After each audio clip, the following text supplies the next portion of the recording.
If you are not working towards your personal goals right now, I'm going to be real with you. You are not stuck.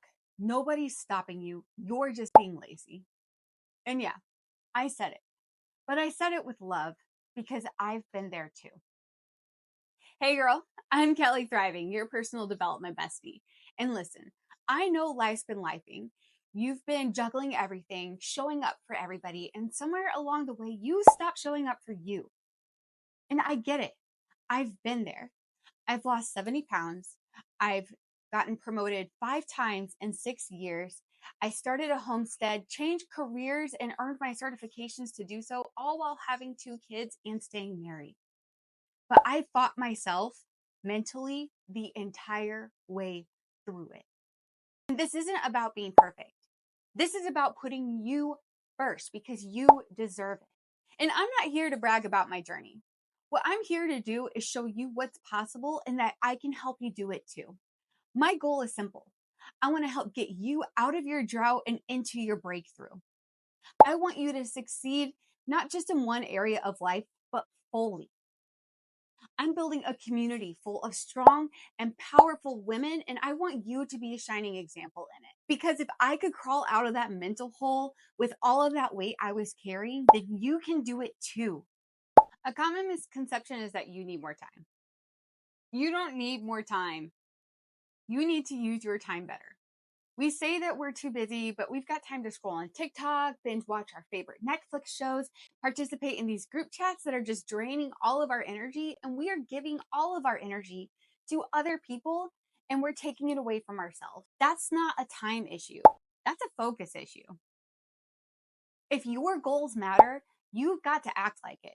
Your dreams are not going to chase you. You've got to start moving, even slowly, even messily. And listen, you're not scared of failing. You're scared of effort because effort means change. And let's be honest, change is uncomfortable. Nobody likes it. Even I don't like it. Comfort feels safe, but that safety is holding you back. Nothing grows in a comfort zone except for excuses and regrets. So if you're waiting to feel ready, to feel fully prepared before you take your next steps, then stop. There's nothing wrong with being prepared, but waiting to feel fully prepared, that's never going to happen. That moment does not exist. That feeling isn't coming. It's not showing up, but you can. You need to show up for you. And you need to be okay that it's not going to be perfect. That it doesn't need to be some dramatic overhaul, some dramatic change. You just need to be consistent. You don't need a new planner. You don't need to wait for January or the beginning of the new year or for the 75 hard challenge to go viral on TikTok. It's okay to use those as motivation, but don't wait for those types of events to start working on you. You need to show up because you want to. Not perfectly, not dramatically, but consistently. That might mean starting small, starting scared, and starting unprepared, but still starting anyway. And that's okay. I'm here for you. I'm here to celebrate that. Now you're like, okay, Kelley, I get it. The mindset, I got to show up. I got to do the things. But the thing is I don't know how to start my goals. I keep failing every single time. I keep starting a diet and failing 2 weeks later and being in the same vicious cycle over and over again. I get it. Your bestie knows. Let me make it simple for you. Start small. Don't try to climb a whole mountain today. Just focus on taking that next step, that next small step. Doesn't even have to be a big step. We're not crossing a river. We're just going up to the side and we're saying, okay, let me just walk in the water 1 foot. That's all I'm asking for you.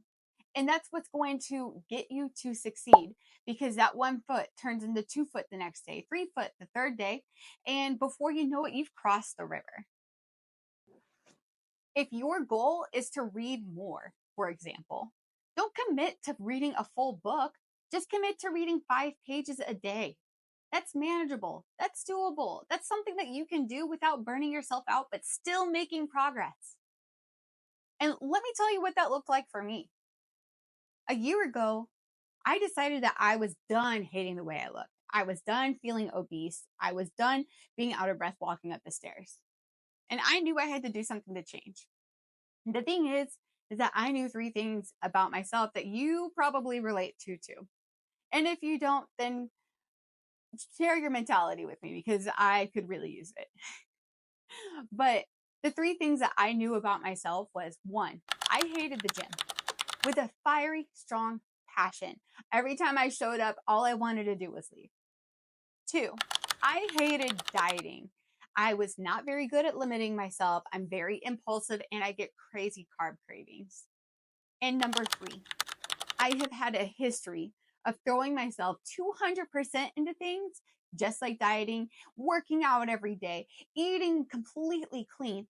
And then about 2, 3 weeks later, I would get burned out, fail, and just be back to where I was and maybe in a worse spot until I was ready to do it again, just like that vicious cycle I was talking about earlier. So, what did I do? I looked at what I had done and decided that's no longer going to work for me. I'm not changing myself overnight. So, what I did is I started small. I told myself, you can only eat out 3 times a week. That's it. And you might say, Kelley, that's a lot. But at that time, I was eating out 5 to 6, 7 days a week. I was a working full-time mom. I had a brand new baby. I was breastfeeding. And I had a toddler who is autistic. I had no time for myself. And so the only time that I really had is honestly while I was driving a car. So I would pick up dinner because I didn't have the energy to cook.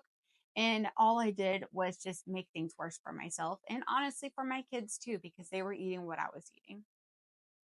But I committed to 3 times a week. That's all I could have.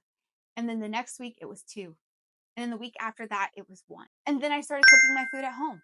But I didn't restrict what I was eating. I didn't say, hey, Kelley, if you want a cheeseburger and french fries, that's fine. You just have to make it at home.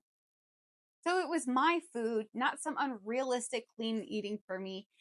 But it was food that I made and was better for me.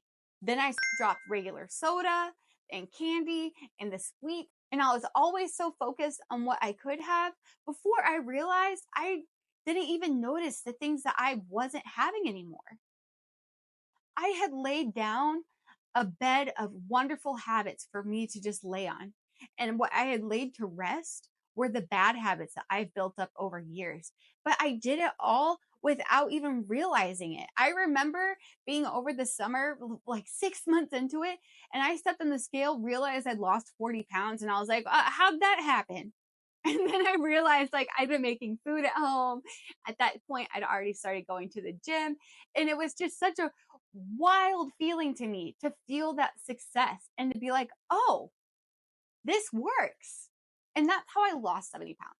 That's how you win. One small change at a time, one decision at a time. You're not broken.